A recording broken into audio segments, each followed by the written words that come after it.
Fala, meu filhote, professor Kevin aqui. E hoje a gente vai conversar sobre protozooses, né? Que são doenças causadas aí por protozoários. Então a gente já teve uma aula de protozoário, descrevendo os protozoários, e agora a gente vem para essa parte aí de descrição das doenças ali relacionadas a protozoários. Lembrando que toda vez que a gente descreve uma doença, o que é importante a gente saber? Primeira coisa é o nome do organismo que causa a doença. Isso é uma coisa que é cobrada demais de vocês. Então tem que saber cada nome de cada uma das doenças. Alguns se parecem o nome com o nome da doença, outros nem tanto, tá? Então assim, a gente alguns tem que decorar mesmo. Segunda coisa, a gente tem que saber como é que ela é transmitida. Então, toda vez que a gente estudar a doença, a gente precisa saber como é que é a transmissão dessa doença, como é que vai chegar essa doença até você. Depois disso, é legal que a gente saiba alguns sintomas, alguns tipos de tratamento. Claro que você não precisa saber o nome do remédio que usa para matar determinado tipo de micro-organismo, mas é legal de você saber a classe de medicamentos. Ah, eu mato com antibiótico, eu mato com vermífugo, eu mato com, enfim, outros tipos de remédio, outros tipos de fármaco. Então, isso também é importante, legal? E, por fim, é interessante que você saiba o ciclo da doença quando isso existe. Então, o ciclo da doença envolve os hospedeiros, tá? E como que funciona, justamente o desenvolvimento do indivíduo dentro desses hospedeiros, tá bom? Então a gente acaba classificando isso tudo ao longo da nossa aula de hoje. É uma aula grande, é uma aula extensa, é uma aula um pouquinho mais pesada, mas ela vale muito a pena. Então assim, veja essa aula com calma, veja essa aula tranquilo, que você vai ver que vai melhorar muito a tua capacidade de conseguir fazer as questões sobre doenças relacionadas a protozoários e entre outras doenças que vão aparecer aí ao longo, da nossa jornada juntos, beleza? Então vamos embora. Toda vez que a gente pensa em protozooses, tá? A primeira coisa que a gente vai pensar é protozoose é qualquer tipo de doença causada por protozoário, beleza? Então, toda vez que a gente analisa aqui, a primeira doença, a doença mais comum ali, que a gente fala de protozoário, que é uma doença que afeta muito o Brasil, é chamada de malária, tá? A malária, ela tem um agente etiológico do gênero Plasmodium, tá bom? E aí é legal que você saiba a seguinte coisa, toda vez que a gente pensa em Plasmodium, Plasmodium é um gênero. Então, dentro desse gênero, você tem algumas espécies. Plasmodium falciparum, Plasmodium malariae, Plasmodium ovale e Plasmodium vivax. Então são os 4 tipos ali de Plasmodium que podem de fato causar malária, tá bom? Esse aqui é o meu agente etiológico, esse aqui é o meu agente causador, tá? O mais pesado ali, geralmente é o falciparum, então é onde a gente tem a malária mais severa, tá? Mas isso também não é uma coisa que necessariamente você precisa saber. Kevin, os 4 são iguais? Não, tá? Eles são parecidos, mas não são iguais. A doença é igual? Ela tem o mesmo nome, tá bom? Então todos eles vão passar malária. Porém, evidentemente que tem alterações clínicas em relação a cada um desses casos, perfeito? Então, assim, você não precisa ficar sabendo também quais são as alterações clínicas de cada um deles, mas é legal você saber que existe uma diferença. Então, existe uma multiplicidade de malária. Desde a malária mais comum até a malária que é mais severa ali, existe uma diferença sintomática mesmo, tá bom? A transmissão desse cara, ela é feita por um mosquitinho chamado de Anopheles. Então, toda vez que a gente pensa em transmissão, você vai perceber que a picada é do mosquitinho fêmea, porque a fêmea é que é hematófaga. Opa, vamos lá. Porque a fêmea é que é hematófaga. Então, toda vez que você pensar na picada aqui do indivíduo, sempre vai ser a picada de quem? A picada da fêmea, certo? Nunca do macho, tá, galera? Então, cuidado com isso, certo? E por que a picada da fêmea, Kevin? Justamente porque ela é o organismo que é hematófago, ou seja, ela é o organismo que está relacionada, a chegar em você e chupar o teu sangue, tranquilo? Aqui, essa fêmea do mosquitinho Anopheles, ela tem um nome popular. O nome popular dela é mosquito prego. Às vezes esse nome cai para vocês, tá? Então, às vezes é legal de você saber também, tá bom? Então, se um dia aparecer mosquito prego, tu vai lembrar que o mosquito prego é o mosquito da malária, tranquilo? Então, picada da fêmea do mosquito Anopheles ou picada da fêmea do mosquito prego. Como é que funciona o ciclo dessa doença? E aqui eu preciso de muita atenção sua. Talvez seja um dos pontos mais chaves da aula de hoje, porque é um dos pontos mais complexos, tá bom? Toda vez que a gente pensa no ciclo da malária, ele é um ciclo que é classificado como heteroxeno. Então, toda vez que você vai classificar esse ciclo aqui, ó, você vai classificar ele como heteroxeno. O que é que significa um ciclo heteroxeno? É um ciclo onde o parasita ele completa a vida dele em mais de um hospedeiro. Então, sempre no ciclo heteroxeno, você vai ter a figura de um hospedeiro intermediário e de um hospedeiro definitivo. Beleza? Hospedeiro intermediário da malária é humano. Mas, Kevin, o que define um hospedeiro intermediário?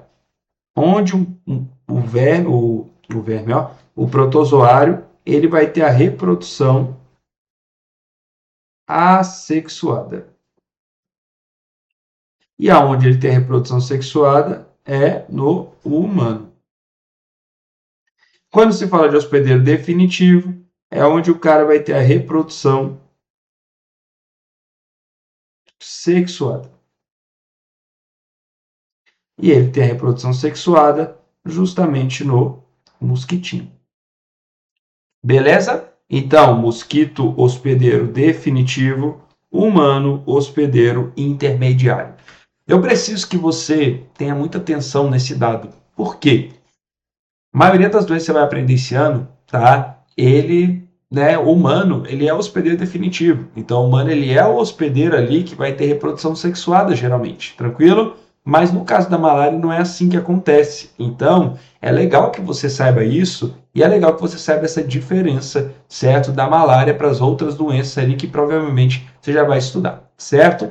Então, quando analisa o ciclo da malária, como é que ela funciona? O mosquitinho infectado, ele está com os esporozoários, né, ou esporozoítos na glândula salivar dele. Então, o mosquitinho que está infectado, lá na glândula salivar dele, ocorreu um processo chamado de esporogonia, certo? E aí o mosquitinho ficou cheio de esporozoítos na glândula salivar dele. O que vai acontecer? Quando ele picar o humano, ele vai inserir esses esporozoítos dentro da tua circulação sanguínea. Esse esporozoíto vai para a tua circulação sanguínea e lá na sua circulação sanguínea ele vai chegar no fígado, tá bom? Então isso aqui, ó, é um desenho de um fígado. Lá no fígado, o que vai acontecer é esse esporozoíto, ele começa a fazer uma reprodução assexuada, chamada de esquizogonia. Então, o esporozoíto, ele se ativa. Quando ele se ativa, você dá o nome de trofozoíto. Lembra da aula de protozoário? Trofozoíto é o nome do protozoário ativo, não é isso? Então, trofozoíto fica ativo e ele vai começar a ter uma reprodução chamada de esquizogonia. Lá na esquizogonia, ele vai mudar a morfologia dele. Ele vai sair de esporozoíto para merozoíto. E esses merozoítos vão para a circulação sanguínea.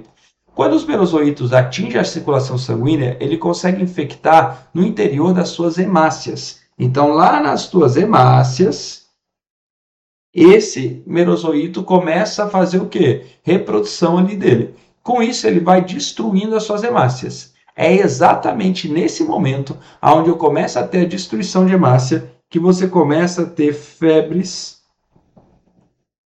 altas. E aí o que tu percebe é, a cada lote, a cada vez que sai um tanto de merozoíto aqui, a febre sobe. Então, tu vai perceber que essas febres altas, elas são intermitentes. Justamente porque depende, né, desse merozoíto atingindo ali a circulação sanguínea como um todo, certo?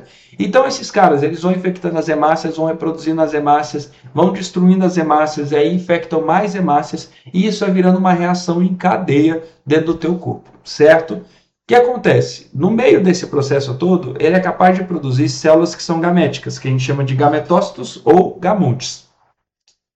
Só que esses gametócitos, esses gamontes, eles não têm a capacidade de conseguir se unir dentro de você, certo? Ou seja, os gamontes, por mais que eles estejam circulantes no seu sangue, não tem fecundação no teu sangue.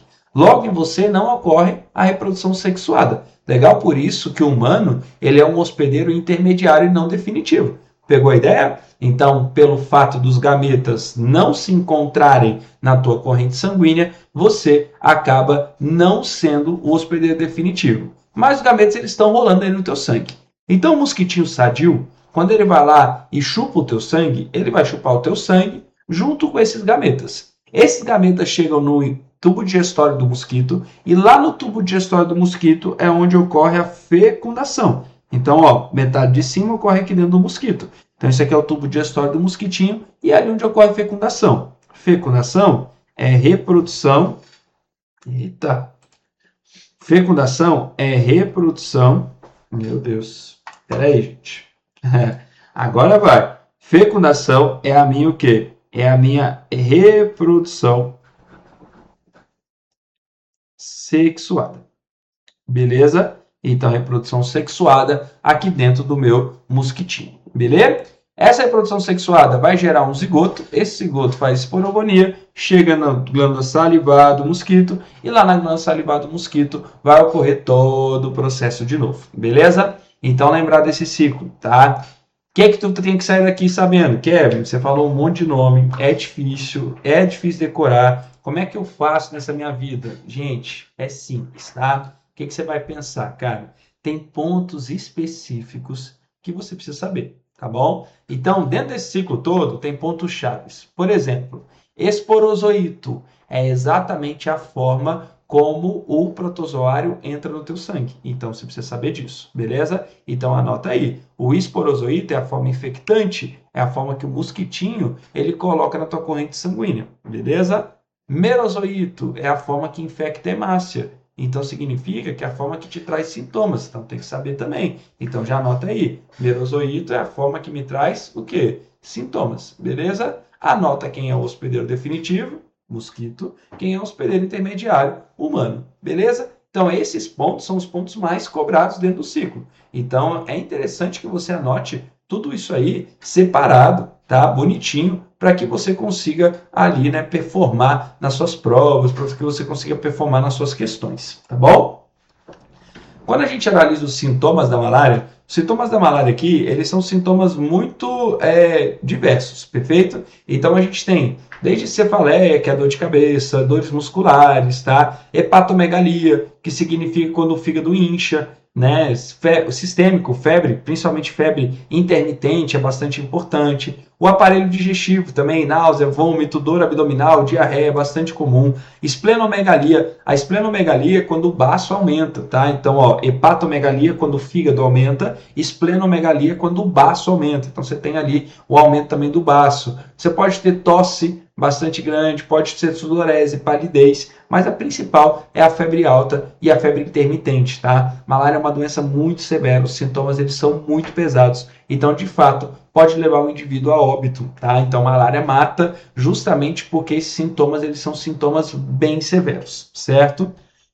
Kevin, tem remédio para malária? Tem, tá? E o remédio chama antimalárico, tá bom? Então, você tem antimaláricos que justamente vão, né, acabar neutralizando, certo, queridos, esse tipo de reprodução do meu carinho, tranquilo? Quando a gente pensa, né, em formas de prevenção da doença, o que a gente vai pensar? Pô, se a doença é transmitida por mosquito, eu vou querer fazer o que com o mosquito? Matar o mosquito, não é isso? Então a gente usa inseticida, a gente usa tela mosquiteira para evitar que ele chegue até a gente, repelente e entre outras coisas, tá bom? Então aqui a ideia é evitar o mosquito, já que a gente não consegue de fato evitar o protozoário, porque o protozoário é muito petitinho, tranquilo? Então a gente evita o mosquito especificamente, tá? Tá aqui de boa, galera. Tranquilo, né? Ela é meio dificinha, mas ela é de boa, tá? Vamos lá, doença de Chagas. Quando se fala de doença de Chagas, a doença de Chagas ela é causada pelo Trypanosoma cruzi. Esse nome também cai muito, então tem que saber, tá? Então tem que decorar esse nomezinho aí bonitinho, Trypanosoma cruzi, certo? Trypanosoma cruzi ele é um protozoário flagelado, tá? Então ele tem um protozoário ali que tem um flagelo ali na estrutura dele e ele é um cara que ele também tem um ciclo que tem dois hospedeiros, apesar de ter só um tipo de reprodução. Então aqui a gente não vai usar o termo hospedeiro definitivo intermediário, beleza? Como é que funciona a transmissão da doença de Chagas? A transmissão da doença de Chagas, ela se dá através da inserção das fezes do barbeiro na tua corrente sanguínea, beleza? E aí eu preciso de muita atenção sua agora, porque aqui tem várias coisas que você tem que saber, legal? Primeira coisa é, o que é um barbeiro? Barbeiro é um inseto, tá? É um tipo de percevejo, então ele não é um mosquito, ele é um percevejo, certo? Parece um besouro, né? Então você tem aqui que é esse bichinho aqui, ó. O nome dele técnico não é barbeiro, o nome dele técnico é Triatoma infestans.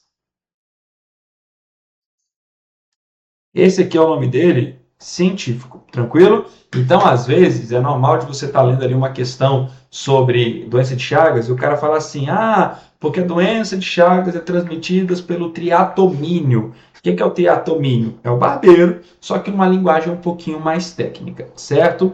Quando a gente analisa o barbeiro ele tem um hábito hematófago, então ele gosta de comer sangue, então ele vai até você chupar o teu sangue.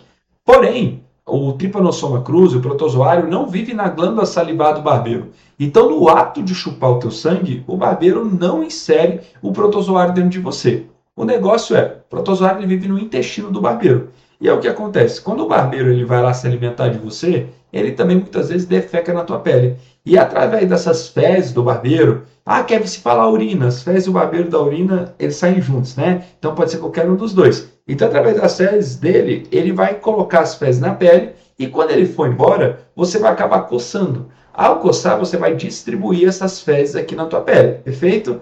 Se a tua pele tiver com algum buraquinho, e o cara acabou de te picar, então tem um buraquinho ali, né, que acessa teu sangue, pode ser que esses tipos de protozoário eles consigam alcançar a tua corrente sanguínea. E aí que você fica, né, ali com doença de Chagas, tá bom? Então, a principal forma de transmissão, a gente tem o quê? Pelas fezes do barbeiro, que é um tipo de percevejo, tá bom? Então, cuidado também, não pode chamar o cara de mosquito, hein? Percevejo é o nome dele, perfeito? Kevin, por que se fala tanto de barbeiro e casa de pau a pique? Tá? Porque o barbeiro, ele gosta de ter, ele tem hábito noturno, né? Então ele gosta de ficar escondido durante o dia. E aí, durante o dia, ele fica escondido nesses locais onde ele é pouco visto. E nas casas de pau a pique, que é uma casa de pau e barro, você tem ali, quando o barro seca, você tem pequenas frestas que vão se formando. E ele fica escondido nessas pequenas frestas. E aí, à noite, ele vai sair para caçar. Só que o mamífero mais próximo dele é você, né? Porque é você que está dentro da casa. Então, o que acontece? As casas de pau a pique é uma casa que acaba, né, atraindo bastante esses barbeiros. E aí, com isso, isso pode ser, sim, né, um modo de risco ali relacionado à doença de Chagas. Por isso que se fala tanto de casa de pau a pique relacionado ao barbeiro, porque ele gosta de ficar escondido ali, porque ele gosta de ficar retido ali, certo? Mas, além disso, tem outras formas de transmissão, como, por exemplo, transfusão de sangue contaminado, então isso pode também gerar doença de Chagas. Evidentemente que hoje em dia, quando a gente pensa em transfusão de sangue, a gente pensa em hemocentro, hemoclínicas, que aí tem todo um preparo do sangue, toda uma seleção dos doadores, certo? Todo um tratamento do sangue também, então quando o sangue é doado, ele também é testado e tudo mais, é testado, e isso, evidentemente, que traz segurança para a gente. Mas se eu estou num local onde a transfusão de sangue não é necessariamente liderada, vamos dizer, por esses órgãos, aí realmente a gente pode ter esse tipo de problema. Tinha muito mais no passado do que tem hoje, tá, queridos? Mas, evidentemente, que ainda é uma forma de transmissão. E também pode ser transmitido através da amamentação e por via placentária da mãe para o filho. Além disso, a gente poderia incluir uma forma mais de transmissão hoje em dia, que é por via de alimentação. Olha só. Lembra do açaí? Não sei se vocês já ouviram falar dessa história, né? Porque ela ficou bem famosa, tá? Que estava rolando vários casos de doença de Chagas por conta de açaí e caldo de cana. Então, o que a gente percebeu? A gente percebeu que se você comer, né, as fezes do barbeiro, ou seja, se você pegar e triturar o barbeiro junto com o açaí, você acaba triturando o intestino dele ali junto, e aí os Trypanosomas cruzi, eles ficam ali no açaí. E aí, se você ingerir esse açaí com Trypanosoma cruzi, o que acontece é que o Trypanosoma cruzi consegue sobreviver ao teu estômago. E aí ele consegue penetrar no teu corpo e consegue te causar doença de Chagas. Então a gente percebeu que a via alimentar foi uma das vias que teve mais infecção no Brasil nos últimos anos. Porque o Brasil, já sabendo de inúmeros casos de doença de Chagas, né, o que a gente começa a fazer? A gente começa a substituir as residências de pau a pique, né, a gente começa a tomar mais cuidado relacionado ao barbeiro, mas aí essa parte do açaí, ela meio que não era tão cuidada, né? E aí o que aconteceu foi que começou a explodir o número de casos de doença de Chagas relacionadas à via alimentar e não necessariamente à via, né, das fezes do barbeiro penetrando ali no teu sangue, certo? Então hoje também é uma forma de transmissão através de alimentação. Então é legal que você saiba disso aí, beleza? Quando a gente analisa o ciclo dela é bem tranquilo da gente entender, certo? Tudo começa com o Trypanosoma cruzi adentrando em você. Legal? Então, número 1 aqui, ó, número 1, certo? O que acontece? Você tem ali o barbeiro defecou na tua pele, ao defecar na tua pele, esse Trypanosoma cruzi acabou adentrando a tua corrente sanguínea, certo? Quando ele adentra na tua corrente sanguínea, ele está na forma que a gente chama de tripomastigota metacíclico. Olha esse nome. Esse nome é feio, mas ele é cobrado, tá bom? Então, ó, tripomastigota metacíclico. O que significa isso? Tripomastigota é o cara flagelado, tranquilo? Então, quando ele está na fase tripomastigota metacíclico, significa que é a fase que ele consegue de fato infectar o teu corpo, que ele consegue de fato adentrar o teu sangue, certo? Ele entra no teu sangue e ele vai percorrer o teu sangue até achar uma estrutura muscular. Normalmente, ele gosta de músculo cardíaco e de músculo intestinal. Então, isso aqui, normalmente, é um músculo, tranquilo? E esse músculo, ele normalmente ou é do coração, cardíaco, ou ele é do intestino. E lá no músculo, ele assume a forma chamada de amastigota. A mastigota, queridos, é sem o flagelo, certo? E esses amastigotas, o que eles vão fazendo? Eles vão reproduzindo, reproduzindo, reproduzindo, reproduzindo. Ao reproduzirem, parte deles são liberados ali para o sangue, e no sangue ele vira o quê? Tripomastigota de novo. O tripomastigota pode infectar outro tecido seu muscular, e assim a infecção dentro de você ela vai crescendo, certo? Quando o barbeiro ele acaba sugando o sangue de alguém com doença de Chagas, o que vai acontecer? Ele vai justamente o quê? Justamente chupar o Trypanosoma cruzi na forma tripomastigota. Essa forma tripomastigota entra no corpo do barbeiro, vira epimastigota, se multiplica e ao se multiplicar, isso vai, né, para ali para o intestino do meu barbeirinho, certo? Perceba que aqui eu tenho, né, reprodução assexuada, e aqui eu também tenho reprodução assexuada, certo? Então, preste atenção, aqui não tem hospedeiro intermediário definitivo. Então, como é que a gente chama, Kevin? Porque tem dois hospedeiros, né? Então, como é que a gente vai chamar esse negócio? Quando ele está em mamíferos, e aqui evidentemente que a gente está, né, focando na gente e tal, mas poderia ser qualquer outro mamífero, tá, galera? Então, vários mamíferos acabam sendo, né, compatíveis, vamos dizer assim, com a doença de Chagas. O que acontece? Você, aqui nesse cara, nos mamíferozinhos aqui, você vai ter o hospedeiro chamado de hospedeiro vertebrado. Então é assim que você vai chamar o mamífero. Hospedeiro vertebrado. Beleza? Lá o triatomínio, o inseto, tu vai chamar ele de quê? De hospedeiro invertebrado. Beleza? Isso aqui é importante, tá? É importante você saber essa diferença, tá bom?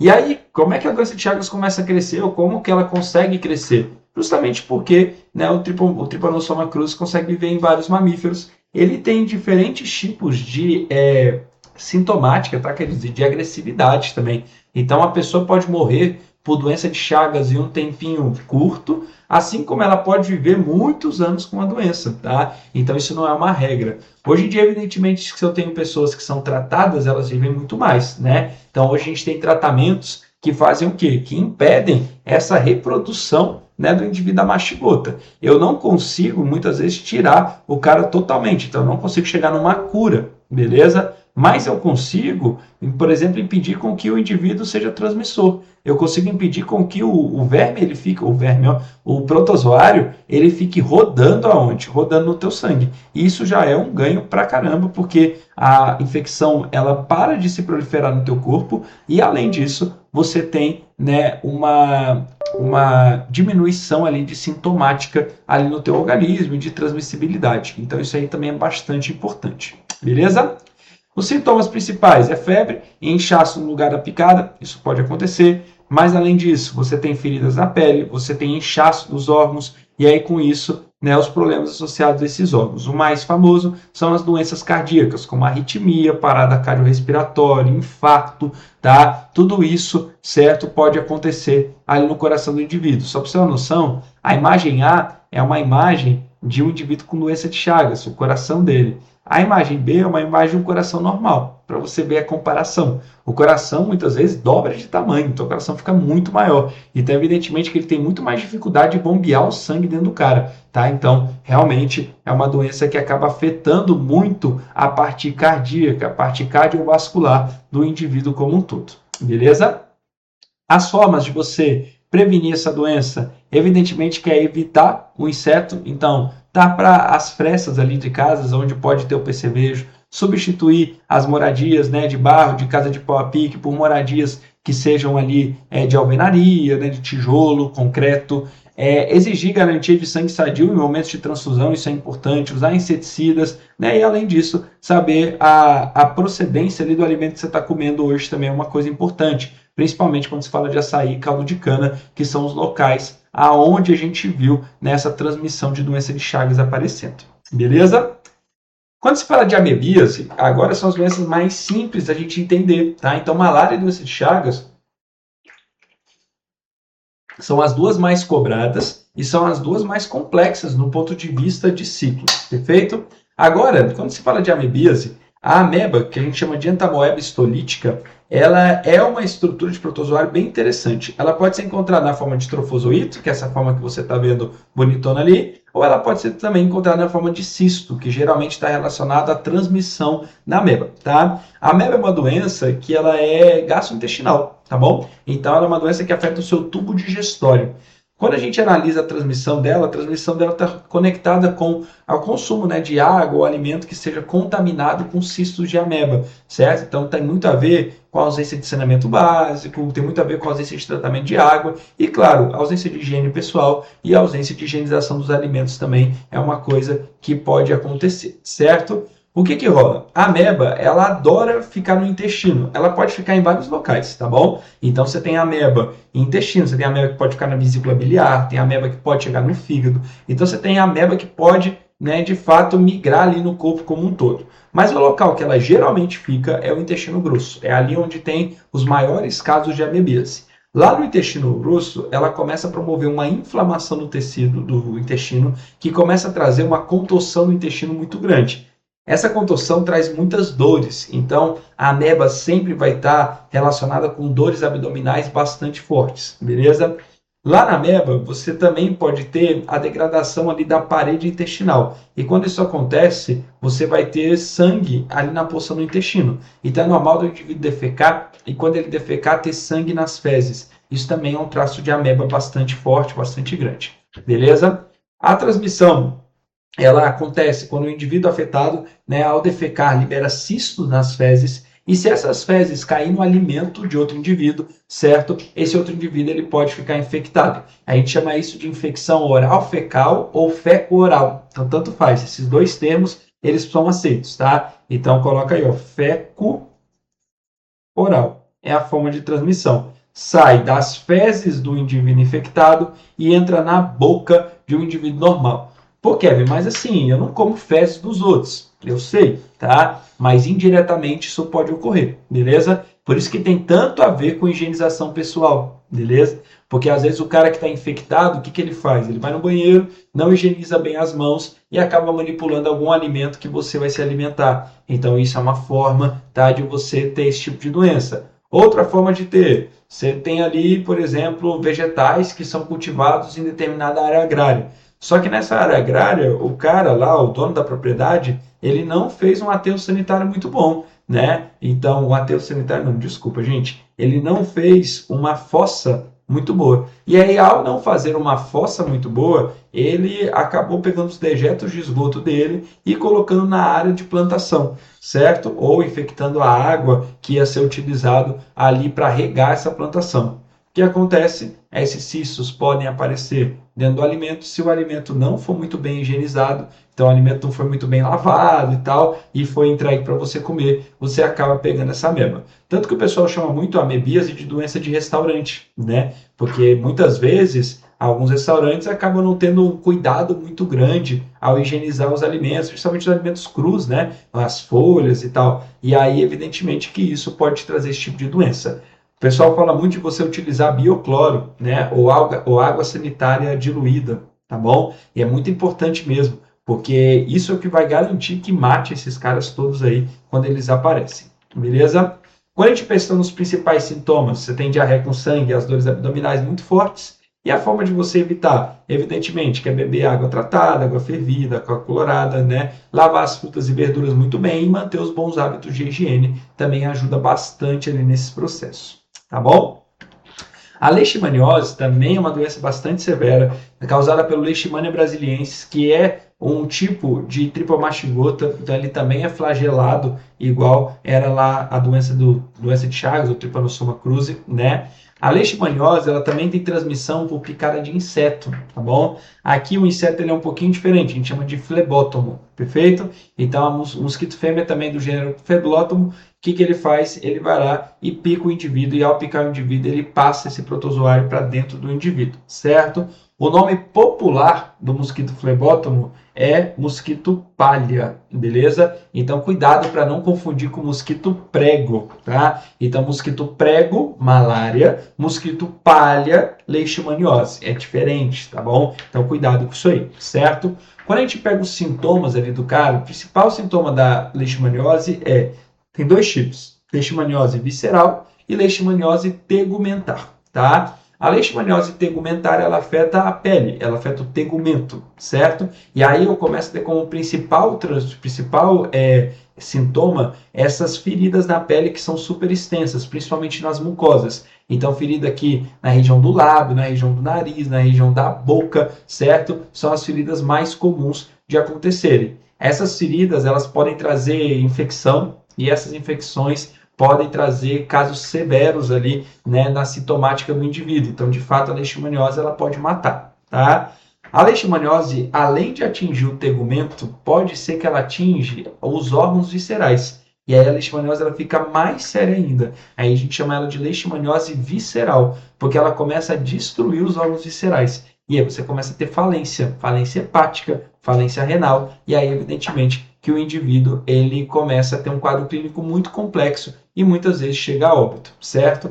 Essa doença, galera, afeta outros bichos também, tá? Então, por exemplo, cachorro tem leishmaniose, a gente tem que tomar muito cuidado com os nossos cachorros domésticos, né? Então, uma das coisas que a gente usa para evitar é justamente aquelas coleirinhas, né? Aquelas coleiras repelentes, elas são repelentes do mosquito palha. E aí, com isso, esse cachorro acaba repelindo o mosquitinho e com isso ele não pega leishmaniose. A gente sabe que hoje um cachorro com leishmaniose, a gente pode tentar tratá-lo, evidentemente. Os tratamentos eles não são 100%, então muitas vezes o cachorro, mesmo tentando tratar, ele não tem uma recuperação muito boa e pode ser que seja necessário muitas vezes sacrificar o cachorro, tá? Você não pode deixar um cachorro com leishmaniose sem tratamento ou sem eutanásia.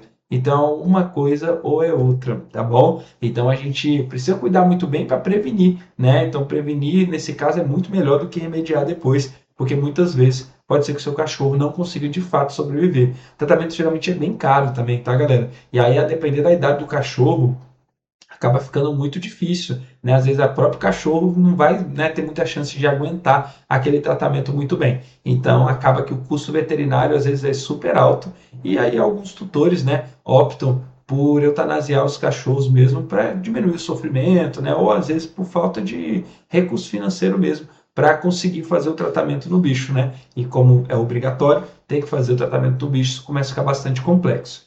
Por que eu tenho que fazer o tratamento do bicho? Porque toda vez que o bicho está infectado, o mosquitinho, se ele picar esse bicho infectado, ele pega o protozoário para ele e ele pode transmitir para quem está ao redor. Então isso amplifica o número de casos de leishmaniose. Por isso que a gente sempre tem que tratar os bichinhos que estão infectados, tá bom? Os sintomas do cachorro são muito parecidos com o nosso, tá, galera? Então você tem ali a parte do focinho dele, começa a ficar toda degradada e tal, fica bem feio mesmo, né? E isso é relacionado justamente a esse mesmo tipo de protozoário. Tranquilo? Giardíase também é uma infecção digestiva, tá? Muito parecido com a amebíase, só que causada pela Giardia lamblia, que também é um protozoáriozinho flagelado, tá? A transmissão é a mesma, feco-oral, tá? Então, transmissão feco-oral sai das fezes de um indivíduo infectado e vai para a boca de um indivíduo normal, certo? Só que a Giardia, ela gosta mais de afetar o intestino delgado, tá bom? Então, lá no intestino delgado é onde ela gosta mais de ficar. Não necessariamente sempre, todos os casos, a Giardia vai estar no intestino delgado, beleza? É uma coisa que eu esqueci de falar com a ameba, mas tanto a ameba como a Giardia, elas são coisas que são mortas quando você toma vermífugo, tá bom? Então, vermífugo é um remédio para verme, beleza? Né? Mas quando a gente pega os vermífugos comerciais aí, você percebe que lá na bula você tem, né, ele também tendo princípios ativos que mata protozoários. Então, muitas vezes o tratamento dessas protozoários vai ser através de vermífugo ou outro tipo de remédio mais específico. Por exemplo, cachorro também tem muita giardia, né? Aí a gente usa muito giardicide, né, que é um remédio específico ali para matar a giardia, beleza?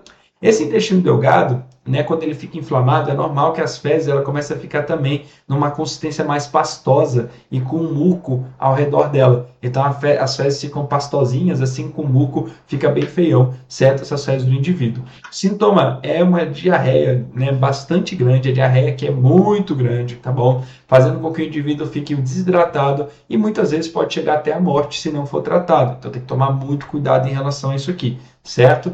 A forma de prevenção é beber água tratada, fervida ou clorada, né? Lavar as frutas e manter bom hábito de higiene. A mesma, toda vez que a transmissão é fecal-oral, acaba que as formas de prevenção sempre giram em torno de saneamento básico, tratamento de água, higiene pessoal e de alimentos, perfeito? Então sempre vai ser essa lógica, você não precisa ficar decorando unitariamente, é só você lembrar da transmissão, você já lembra da forma de prevenção, beleza? Toxoplasmose, né, causada por um protozoário chamado de Toxoplasma gondii, que é um tipo de esporozoário também. A transmissão aqui é por contato com animais domésticos, principalmente os meus gatinhos, tá? O contato com as fezes desse gato. Aí a importância de, ao limpar a caixa de areia, muitas vezes usar luva ou usar pá e depois higienizar a mão, tá? Porque as caixinhas de areia acabam tendo as fezes desse bicho e muitas vezes pode ser que essas fezes seja contaminado pelo Toxoplasma gondii, certo? O Toxoplasma gondii, que a forma de transmissão mais básica é o animalzinho, ele ao comer alguns alimentos infectados, acaba pegando toxoplasma para ele, certo? Os cistos acabam saindo nas fezes desses animais. Ao entrar em contato com a sua trato oral, você acaba, né, justamente pegando esses indivíduos. É claro que isso também pode ser de forma indireta. Então, barata e mosca, por exemplo, pode levar o Toxoplasma gondii de um lado para o outro, né? Então, a mosca acaba pousando nas fezes e pousa na tua comida. E aí, com isso, ela pode levar doença. A baratinha acaba andando pelas comidas da tua casa e aí isso também pode te levar a doença, porque ela também anda nas fezes, anda em esgoto. Então, são formas de transmissão indireta legal dessa doença. Mas a forma de transmissão direta é o contato direto com as fezes do animal, principalmente gato, tá bom? Aqui a gente tem um perigo muito grande, principalmente em mulheres grávidas, tá bom? Porque a toxoplasmose ela pode gerar malformações congênitas, tá bom? Então, o que acontece? Uma mulher grávida, ela acaba, se ela pega toxoplasmose, o bebezinho dela pode ser afetado e ele pode ter vários tipos de alteração de formação, principalmente oculares, tá bom? Então, tem muito defeito ocular relacionado à toxoplasmose, mas também pode gerar malformações severas, ocasionando mesmo até o aborto ali daquela criança. Então é bem complexo, tem que tomar bastante cuidado em mulheres grávidas. Por isso que os médicos falam tanto que as mulheres grávidas têm que evitar os gatos, né? Justamente por causa disso, por conta, né, dessa toxoplasmose, certo? Principais sintomas é mal-estar, dor de cabeça, dor muscular. Algumas lesões oculares podem aparecer, né? Você pode ter perda parcial ou total da visão, a depender de onde o cisto está. Se o cisto degradar o nervo óptico, já era, você perde toda a visão daquele olho, então é bastante severo, certo? E em grávidas, a gente já falou, né, que o filho, ele de fato pode ter vários tipos de malformações congênitas que são severas, tá bom? Quando se fala de prevenção, a prevenção é lavar bem as mãos, higienizar bem as mãos, principalmente, né, ali antes de fazer refeições, e evidentemente que evitar o contato direto ali com os animais domésticos sem higienizar a mão depois. Então, às vezes você passa ali a mãozinha no gato e tal, faz um carinho blá, blá, blá, e depois esquece de lavar a mão. E isso pode fazer mal ali se ele estiver infectado, certo? Lembrando que o gato, que eles vão andar em você, né? Ele acaba, né, encostando muitas vezes o ânus em você, né? E esse ânus pode, por mais que ele não esteja ali sujo de fezes naquele momento e tal, pode ser o protozoário microscópico. Então pode ser que ele fique ali aderido ao pelo e aí com isso essa transmissão acontece para você, tá bom? E por fim, última doença, tricomoníase, também, né, é causada por protozoário, certo? O protozoário que causa ali é o Trichomonas vaginalis, ele geralmente afeta de forma sintomática mulheres, né? Homens são afetados, mas não de forma tão sintomática, tá? É um tipo de doença sexualmente transmissível, então é uma infecção que ela é transmitida por contato entre genitálias, tá bom? Então uma genitália que está infectada acaba entrando em contato com uma genitália que não tinha essa infecção e com isso a transmissão é feita. Ela pode ser transmitida tanto da mulher para o homem como do homem para a mulher, isso não faz diferença, tá bom? As duas transmissões podem acontecer, certo? A principal sintoma é uma inflamação vaginal bastante grande, certo? Um corrimento mais amarelado, tá, queridos? Então, esse corrimento ali vaginal ele começa a ficar mais amarelado, começa a ficar mal cheiroso, certo? Pode ter sangramento e pode ter dor ao urinar. Então, muitas vezes pode se confundir até com infecção urinária. Né? Às vezes a gente acha que está com infecção urinária e ao ver a gente está com tricomoníase. Kevin, por que você fala dela? Ela é a mais cobrada? Não, mas é a única IST que a gente fala de protozoário, tá? Então é legal você saber disso. A gente já falou de IST em vírus, a gente fala de IST em bactérias, né? E aqui agora uma IST em protozoários. É legal que você saiba que existe, tá bom? Mas não é a mais cobrada de todas, não. Beleza? E é isso, galerinha. Aula grande, aula extensa, eu sei. Doença é sempre grande ali na hora de falar, mas uma aula muito legal, uma aula que vale muito a pena aí de você guardar com você. Beleza? Um beijo, um queijo para você e até a nossa próxima aula. Tchau, tchau.